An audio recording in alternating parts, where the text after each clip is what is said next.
sem carne não é de Deus, mas este é o espírito do anticristo, do qual já ouviste que há de vir, e eis que já está no mundo. Filhinhos, sois de Deus, e já os tendes vencido, porque maior é o que está em vós do que o que está no mundo. Do mundo são, por isso falam do mundo, e o mundo os ouve. Nós somos de Deus. Aquele que conhece a Deus, ouve-nos. Aquele que não é de Deus, não nos ouve. Nisto conhecemos nós o Espírito da verdade e o Espírito do erro. Agora abre lá na carta de 1 Pedro, 2 Pedro, capítulo de número 3.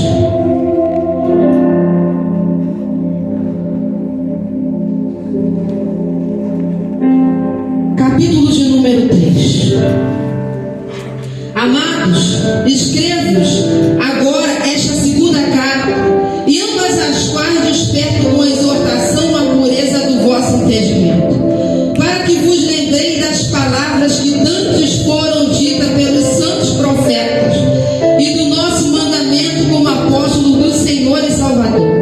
Sabendo primeiro isto, que de nos últimos dias virão os escarnecedores, andando segundo as suas próprias concupiscências, dizendo: onde está a promessa da sua vinda? Porque desde os pais dormiram todas as coisas, permanece como desde o princípio da criação.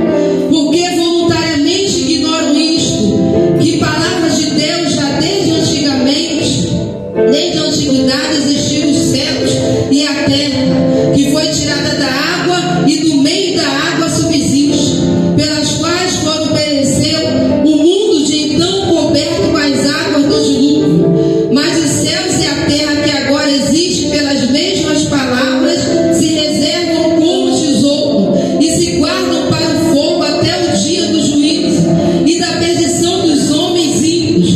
Mas, amados, não ignoreis uma coisa, que um dia para o Senhor é como 1000 anos, em 1000 anos como um dia. O Senhor não retarda a sua promessa, ainda que alguns a tenham por tardia, mas é longânimo para conosco, não querendo que alguns se percam, senão que todos venham a arrepender-se. Mas o dia do Senhor virá como ladrão de noite, no qual os céus passarão com grande estrondo, e os elementos ardendo se desfarão, e a terra e as obras que nela há se queimarão.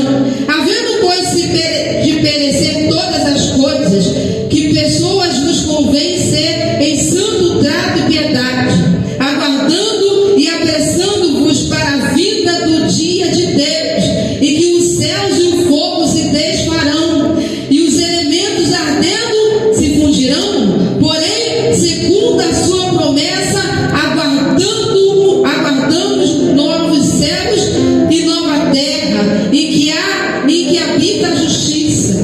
Pelo que, amados, aguardando estas coisas, procurai que deles sejais achados imaculados, irrepreensíveis em paz, e tende por salvação a longanimidade do nosso Senhor, como também o nosso amado irmão Paulo, que vos escreveu segundo a sabedoria que lhe foi dada, como também todas essas epístolas, falando nestas coisas, entre os quais alguns difíceis de entender, que os idólatras e inconstantes torcem, como também as outras escrituras, para a sua perdição. E aí, finalizando: vós, portanto, amados, sabendo isto, dantes, aguardai-vos de que, pelo engano dos homens abomináveis, sejais juntamente arrebatados, e des quais das vossa firmeza, antes crescei na graça e no conhecimento de nosso Senhor e Salvador Jesus Cristo. Aleluia. Sempre dando glória em nome de Jesus. Aleluia. Queridos, eu tenho lido um pouco sobre essas duas cartas aqui a qual eu li, e a carta que João escreve é uma carta que fala do amor de Deus.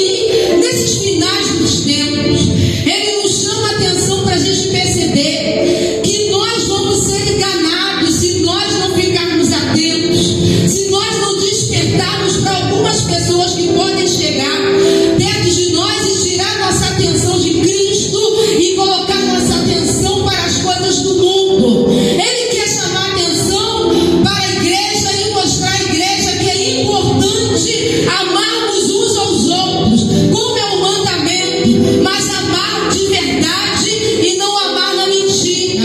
A ter a consciência que quando eu amo, eu tenho que amar de verdade. E quando a Bíblia diz que é suportar o irmão, é suportar com defeitos, com erros, com algumas questões que carrega, porque todos nós temos defeitos. E aí João está escrevendo essa carta para alertar a igreja, e a igreja precisa ter esse alerta para não se deixar corromper. Glória! E eu gosto de entender isso aqui, irmão, porque João, ele está preocupado com uma igreja que vai para o céu, uma igreja que não vai ficar quando Jesus voltar, uma igreja que é necessária, já está se preparando. Ou nós temos que entender que é uma preparação. Ontem na vigília, se nós entendermos que nós já estávamos nos preparando, porque ele está dizendo aqui que a gente não sabe nem o dia e nem a hora ao qual Jesus vai voltar, e de repente, se Jesus resolve voltar na vigília de ontem, quem estava ligado na terra vai subir, mas quem estava ligado na terra, no céu, sobe, mas quem está ligado na terra fica.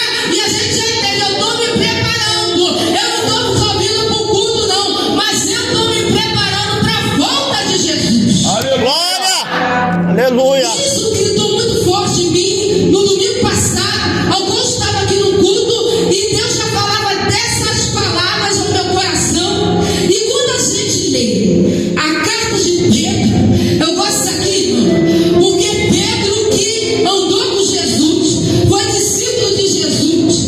Pedro teve seus erros, teve, mas Pedro também teve muito acerto, porque conforme Jesus ensinava, ele procurava fazer tudo certinho. E tem uma coisa que me chama a atenção aqui, porque Pedro não desistiu de andar com Cristo, mesmo recebendo um puxão de orelha, mesmo recebendo chamado quando Jesus chamava a atenção de Pedro. Pedro mesmo assim permaneceu com Cristo, não negou, ele ficou até o fim. Olha pra cá, gente, eu estou falando de Pedro, eu estou falando de um homem que andou com Jesus, que teve alguns momentos em que Pedro não conseguia entender quem era o mestre, o que o mestre estava fazendo, mas quando Jesus, ele resolve ensinar ele como que ele tinha que proceder, eu acho interessante que Pedro permanece com Cristo. Pedro não deixa Cristo, mesmo com puxão de orelha. Olha aqui, porque às vezes o crente tem que receber puxão de orelha para poder andar no prumo, para poder andar do jeito que Deus quer. Tem que receber puxão de orelha sim. Eu costumo dizer que crente só aprende tá com o cajado do lado. Sem cajado a gente não faz o que quer, mas Deus, ele está dizendo, eu estou ensinando a você a fazer o que é certo. Glória! Olha aqui. Deus resolve então colocar Jesus na terra, ensina 12 discípulos, inclusive Pedro, mas ele acabou com Jesus ao terceiro dia, ressuscita, aparece para os discípulos, depois ele diz que eles aguardarem a promessa, eles aguardam a promessa, o Espírito Santo vem, todos são batizados pelo Espírito, todos entendem, e Pedro está ali, e Pedro começa a entender o chamado. Olha aqui, crente, porque eu gosto disso, porque uma das maiores pregações é a de Pedro, porque Pedro, quando começa em Atos Apóstolos a pregar o Evangelho, ele está com um poder tão grande de agonia